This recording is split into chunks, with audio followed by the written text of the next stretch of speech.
నంద్యాల, కర్నూలు, ప్రకాశం, సత్యసాయి అన్నమయ్య, గుంటూరు జిల్లాలలోని వివిధ పోలీస్ స్టేషన్ల పరిధిలలో జరిగిన దోపిడీలు, దొంగతనాలు చేసిన కేసులలో ముద్దాయిలను పోలీసులు అరెస్ట్ చేశారు. వారి వద్ద నుండి సుమారు 10,85,000 రూపాయల విలువగల సొత్తు స్వాధీనం చేసుకున్నారు.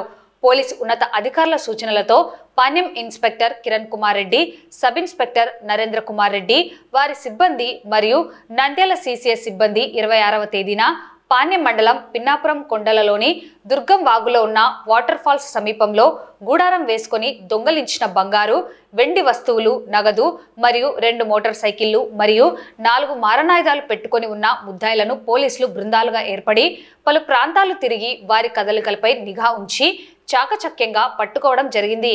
చెంచు దాసరి అంకన్న, బాపట్ల సత్య హరిశ్చంద్రుడు అలియాస్ మేకల హరిశ్చంద్రుడు అలియాస్ హరిశ్చంద్ర అలియాస్ చంద్ర, బాపట్ల చిన్న హుసేని అలియాస్ పొట్టలోడు, చెంచుదాసరి జమ్ములు అలియాస్ జంబులు ముద్దాయిలను అరెస్ట్ చేశారు.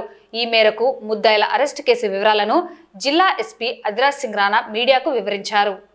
ఈ దొంగతనము కేసుల రికవరీలో ప్రతిభ కనబరిచిన పోలీస్ సిబ్బందిని నంద్యాల జిల్లా SP, additional SP admin Yugandhar Babu మరియు Nandyal sub division ASP Javali Alphonse అభినందించడంతో పాటు నగదు రివార్డు అందజేయడం జరిగింది. ఈరోజు మన CCS team, Panyam CI, SI Panyam, మన ఏఎస్పీ గారు అందరూ ఒక గ్యాంగ్కి పట్టుకోవడం జరిగింది. గతంలో కూడా ఈ గ్యాంగ్ గురించి కొన్ని వివరాలు మీకు చెప్తాను. ఈ గ్యాంగ్లో మేడికొండూరులో అప్పటి నుంచి రాబరీ, డెకాయిటీ, రేప్ ఉండొచ్చు, అన్ని హీనియస్ క్రైమ్ చేస్తున్నాడు. 21లో మేడికొండూరులో వీళ్ళు సగం గ్యాంగ్ ఆ కేసులో ఇన్వాల్వ్ అయ్యి ఇప్పుడు లైఫ్ ఇంప్రిజన్మెంట్లో ఉన్నాడు. అయిన తర్వాత దాంట్లో కూడా కొంతమంది అబ్స్కాండింగ్ ఉన్నాడు. అప్పుడు ఒక జనవరిలో మన ఇట్లాంటి క్రిమినల్ ఒక అద్దసారి సుంకన్న పట్టుకోవడం జరిగింది. వాళ్ళు కూడా మేడికొండూరులో, గుంటూరు జిల్లాలో ఒక గ్యాంగ్ రేప్లో ఉన్నాడు. తర్వాత ఇడల్పాడు, పల్నాడు జిల్లాలో హైవే డికాయిటీస్, 2 హైవే డికాయిటీస్లో అప్పటి నుంచి అబ్స్కాండింగ్ ఉన్నారు. తర్వాత మార్చి నెలలో ఇంకా ఒక మెంబర్ హనుమంత మేకల హనుమంతకి పట్టుకోవడం జరిగింది. తర్వాత ఈ గ్యాంగ్ మీద పూర్తిగా ఫోకస్ చేయి పాణ్యం సిఐ, వాళ్ళ team, SI Panyam, CCS Panyam ప్రాపర్గా ఇన్ఫర్మేషన్ పెట్టుకొని ఈరోజు మిగతా ఈ గ్యాంగ్కి యాక్టివ్ మెంబర్స్ ఎవరు ఉన్నారు వాళ్ళకి పట్టుకోవడం జరిగింది. ఈ గ్యాంగ్ సంబంధించి డీటెయిల్స్ ఈరోజు పట్టుకునే వాళ్ళు ఒకరు చెంచు అంకన్న. ఈ గ్యాంగ్కి కరెంట్ గ్యాంగ్ లీడర్ వీళ్ళే అంకన్న ఉన్నాడు. సుంకన్న అరెస్ట్ అయిన తర్వాత జనవరిలో వీళ్ళే ఈ గ్యాంగ్ లీడర్ అయ్యాడు. ఆ రోజు నుంచి కూడా పాణ్యంలో రాబరీస్ ఉండొచ్చు, తాలూకాలో రాబరీస్ ఉండొచ్చు, తర్వాత హౌస్ బ్రేక్స్ అన్ని బండి ఆత్మూరు, గోస్పాడులో, తర్వాత మిగతా అన్నమయ్యలో కూడా పోయి హౌస్ బ్రేక్ చేశారు. రీసెంట్లీ కద్రిలో కూడా జరిగింది ఒక గ్రేవ్ హెచ్పి. ఈ గ్యాంగ్ దానికి మొత్తం వీలై వెనక్కి ఉన్నారు. ఈ గ్యాంగ్ ఏంటంటే కష్టం, ఎందుకంటే పట్టుకోవడానికి వీళ్ళు చేస్తారు దొంగతనం, తర్వాత అడవిలో పోయి ఏదో పని చేస్తారు, కూలి పని చేస్తారు, ఆర్ బుగ్గ ఏదో పని చేస్తారు ఫీల్డ్స్లో. అండ్ ఏమి టెక్నికల్గా మొబైల్స్ ఏదో వాడుకోవట్లేదు, బయట వాళ్ళతో ఏం కాంటాక్ట్లో లేవు.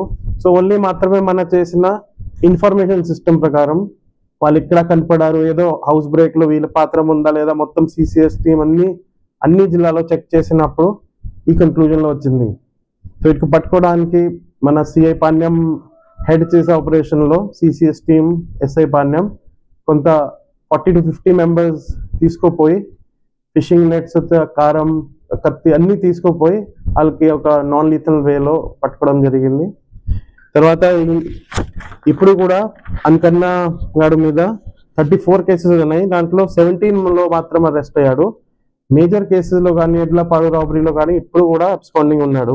మిగతా వాళ్ళకి లైఫ్ ఈ కేసెస్లో 7 years కన్విక్షన్ పడింది. 2 కేసెస్లో 7 years, 7 years. తర్వాత హరిచంద్ర గారు ఉన్నారు, 16 కేసెస్లో ఇప్పుడు వరకు ఇన్వాల్వ్ అయ్యారు. చిన్న హుస్సేని ఉన్నారు, 7 కేసెస్లో ఇప్పుడు అరెస్ట్ పెండింగ్ ఉంది. జమ్ములు ఉన్నారు. సో వీళ్ళే అరెస్ట్ కొన్ని కేసెస్లో పెండింగ్ ఉన్నాయి, కొన్ని కేసెస్లో NBWs పెండింగ్ ఉన్నాయి, అండ్ చాలా కేసెస్ ఇప్పుడు కూడా అన్రిపోర్టెడ్ ఉన్నాయి. అంకన్న, సత్య హరిచంద్ర, చిన్న హుస్సేని, జమ్ములు. దాంట్లో ఇద్దరు పల్నాడు డిస్ట్రిక్ట్లో 21లో జరిగిన రాబరీలో కూడా హైవే డెకాయిటీ, ఆర్మ్స్ యాక్ట్ ఉంది, డెకాయిటీ కేసు ఉంది, అది కూడా అరెస్ట్ అవ్వలేదు. ఇద్దరు ఆ కేసు మీద కూడా వాంటెడ్ ఉన్నారు. వీళ్ళే ఎక్కడెక్కడ ఫారెస్ట్ ఏరియా ఉంటాయి అక్కడే చేస్తారు. సో చేసిన వెంటనే ఫారెస్ట్ ఏరియా పోతారు. సో యాడకి ఉండొచ్చు, అంబాపురం ఉండొచ్చు, కదిరి ఉండొచ్చు, అన్నమయ్యలో హార్స్లీ హిల్స్ దగ్గర ఉండొచ్చు. జస్ట్ హైవేలో పోతారు. ఎవరు టూరిస్ట్ వస్తే ఏదో కప్పల్ వస్తారు, వాళ్ళకి ఏదో రాబరీ చేసి వెంటనే పాడిపోతారు. సో ఇప్పుడు గతంలో కూడా ఒక మంచి వీళ్ళకి డ్రోన్ వాడుకొని అన్ని మన రెక్కీ చేసి ఐడెంటిఫై చేసాము. గడివేంలలో కూడా ఒక టైం ఏం మిస్ అయ్యాడు, మీకు కూడా తెలిసింది. అప్పటి నుంచి ఇదే ఫరార్లో ఉన్నాడు. 21 తులాల సిల్వర్, 10,000 క్యాష్, 2 మోటార్ సైకిల్స్, 4 అది వెపన్స్ ఉన్నాయి. కానీ ముఖ్యంగా రికవరీ మాత్రమే మన ఇంపార్టెన్స్ లేదు. చాలా నోటోరియస్ గ్యాంగ్ ఉంటారు, వీళ్ళే ఖచ్చితంగా జైల్లో ఉండాలి. కాబట్టి అదే దాని మీద మన సక్సెస్ అంటే వీళ్ళు పట్టుకోవడం మనకి సక్సెస్. 8 years నుంచి కొంతమంది దొరకడం లేదు, అండ్ ఇటువంటి వాళ్ళకి రిలేటివ్స్తో కూడా కాంటాక్ట్ లేవు.